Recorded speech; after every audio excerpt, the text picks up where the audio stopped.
সরকার কখনোই নিজের দোষটা কখনোই দেখে না। 12,500 টাকা দিয়ে একটা পরিবার কেন একাও বাংলাদেশে ব্যাচেলার হিসেবে থাকা যায় না।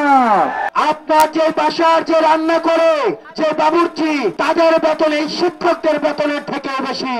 পুলিশ ভাইদেরকে পেটুয়া বাহিনীর মতো আপনাদের উপরে লেলিয়ে দেওয়া হয়েছে।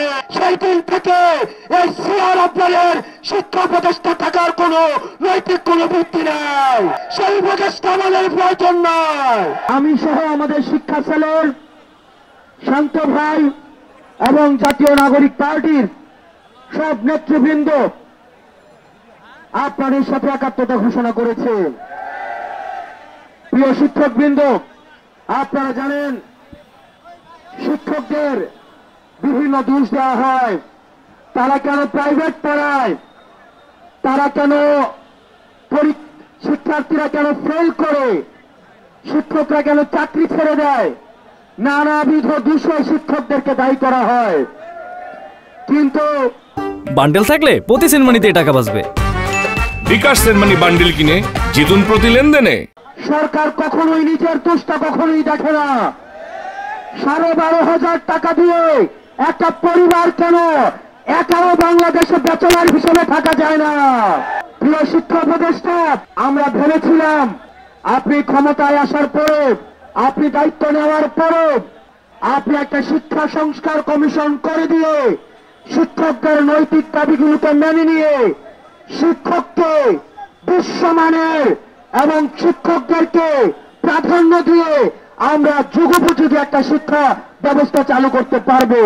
কিন্তু অত্যন্ত পরিতাপের বিষয়, আমরা দেখেছি শিক্ষকদের যে দাবি, শিক্ষকদের যে পেশা, সেটিকে রাষ্ট্রের প্রায়োরিটি লিস্টের সবসময় শেষের দিকে রাখা হয়।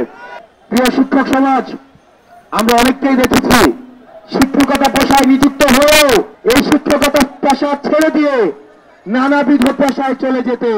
কেউ ব্যাংকের চাকরি পেলে ব্যাংকে চলে যায়, কেউ এনজিওতে চাকরি পেলে এনজিও চলে যায়, কেউ যদি নিজে ব্যবসাদার করতে পারে তারা শিক্ষকতা ছেড়ে দিয়ে নিজস্ব ব্যবসা করে তারা জীবন পরিচালিত করে।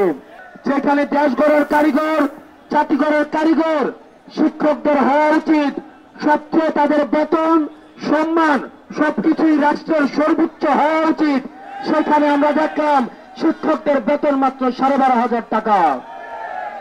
আমরা এই শিক্ষক সমাজকে সাথে নিয়ে এই শিক্ষা উপদেষ্টাকে বলতে চাই, আপনার যে দারোয়ান, আপনার গাড়ির যে ড্রাইভার, এই গাড়ির ড্রাইভারের খোঁজ নিয়ে দেখেন ঢাকা শহরে 5তলা বাড়ি রয়েছে। আপনার যে বাসার যে রান্না করে যে বাবুর্চি, তাদের বেতন এই শিক্ষকদের বেতনের থেকে বেশি। আপনি জাতি গড়ার কারিগরদেরকে আপনি দায়িত্ব দিয়েছেন প্রথম শ্রেণীর নাগরিক করার জন্য, কিন্তু এই জাতি গড়ার কারিগররা জীবন যাপন করে চতুর্থ শ্রেণীর। একটা চতুর্থ শ্রেণীর জীবন যাপন করে কেউ প্রথম শ্রেণীর নাগরিক বানাইতে পারে না।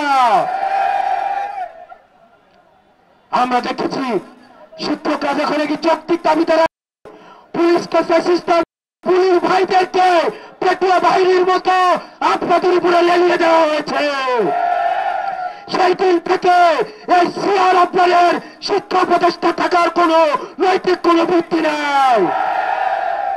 আমরা ভেবেছিলাম এই শিক্ষা উপদেষ্টা যেহেতু এই বিশ্ববিদ্যালয়ের শিক্ষক, উনি শিক্ষকদের কষ্ট বুঝবেন, দুঃখ বুঝবেন, কিন্তু আমরা দেখলাম সনাতনী আমলাতান্ত্রিক মনোভাব ওনার মধ্যে রয়েছে। উনি অ্যাসিলম থেকে বেরিয়ে হতে চান না, উনি শিক্ষকদের সাথে কথাই বলতে চান না, সেই উপদেষ্টা আমাদের প্রয়োজন নয়।